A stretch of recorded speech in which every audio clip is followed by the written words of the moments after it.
Cylinder मिळेना अन इंडक्शनचा पत्ता नाही. नागपूरकर दुहेरी संकटात. नागपूरकरांसाठी सध्या स्वयंपाकघरातील चूल पेटवणे हे एक मोठे आव्हान बनले आहे. एकीकडे हिंगणा रोडवरील महाजनवाडी येथील अग्रवाल गॅस गोडाऊनवर सिलेंडरसाठी नागरिकांच्या लांबच लांब रांगा लागल्या आहेत, तर दुसरीकडे लोकप्रतिनिधींच्या गायब असण्यामुळे जनतेमध्ये तीव्र संताप आहे. पण संकट इथेच थांबत नाही. गॅस मिळत नाही म्हणून नागरिक पर्याय शोधण्यासाठी इलेक्ट्रॉनिक मार्केटमध्ये धाव घेत आहेत. मात्र तिथेही इंडक्शन शेगड्यांचा मोठा तुटवडा निर्माण झाला आहे. गॅस नाही आणि इंडक्शनही मिळेना, अशा दुहेरी संकटात नागपूरकर कसे अडकले आहेत, पहा आमचा हा विशेष रिपोर्ट. जेवढे सारे पॉलिटिशियन्स आहे, नगरसेवक आहे, आमदार आहे, मुख्यमंत्र्यांचे असे मेसेजेस आहे की अफवा पसरत आहे. कोणीतरी इथे येऊन बघतायत का?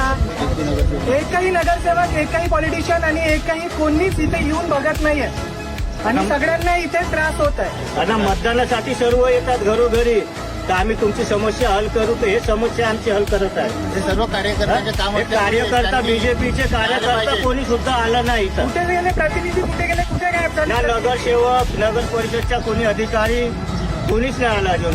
कार्यकर्त्याची गरीब लोकांची समस्या दूर करायला पाहिजे होती. अरे हा भारत देश कुठे चाललाय? अशा गरिबांची परिस्थिती करून ठेवली तुम्ही लोकांनी. हे मोठे मोठे आश्वासनं देता आणि अशी परिस्थिती. हे काय बेसिक नीड्स आहे, याला तुम्ही असे करतायत, हे बरोबर नाहीये तुमचं. मला वोट द्यावाला या सिलेंडरची लाईन बघा एकदा. बघा, गाड्या घोड्या सर्व लाईन बघा. आणि नागपुरात सध्या एलपीजी सिलेंडरचा तुटवडा निर्माण झाल्याच्या भीतीने नागरिकांमध्ये मोठी खळबळ उडाली आहे. गॅस सिलेंडर वेळेवर मिळणार नाही या भीतीने आता नागपूरकरांनी आपला मोर्चा इलेक्ट्रॉनिक मार्केटच्या दिशेने वळवला आहे. शहरातील गॅस वितरणात गेल्या काही दिवसांपासून अनियमितता दिसून येत आहे. घरगुती गॅस संपला तर जेवण कसं बनवायचं या चिंतेपोटी गृहिणी आणि नागरिक आता पर्यायी व्यवस्था म्हणून इंडक्शन शेगडी खरेदी करण्यासाठी दुकानांमध्ये गर्दी करत आहेत. मात्र मागणीत अचानक झालेल्या या प्रचंड वाढीमुळे आता नागपुरात इंडक्शन शेगड्यांचाही तुटवडा जाणवू लागला आहे. सीताबर्डी, इतवारी आणि महाल सारख्या भागांतील इलेक्ट्रॉनिक शोरूम्समधून नामांकित कंपन्यांचे इंडक्शन कुकटॉप्स गायब झाले असून अनेक ठिकाणी आउट ऑफ स्टॉकचे बोर्ड पाहायला मिळत आहेत. एकीकडे गॅसची टंचाई आणि दुसरीकडे इंडक्शन मिळेना, अशा दुहेरी कात्रीत सामान्य नागपूरकर अडकला आहे. वाढत्या मागणीचा फायदा घेत काही ठिकाणी जादा दराने विक्री होत असल्याच्या तक्रारीही समोर येत आहेत. प्रशासनाने गॅस पुरवठा सुरळीत असल्याचा दावा केला असला तरी लोकांची भीती कमी होताना दिसत नाहीये. सध्या नागपुरातील अनेक भागांत इंडक्शन शेगड्यांचा तुटवडा खरोखरच जाणवत आहे का, हे याची माहिती देताना रितेश एंटरप्राइजचे संचालक.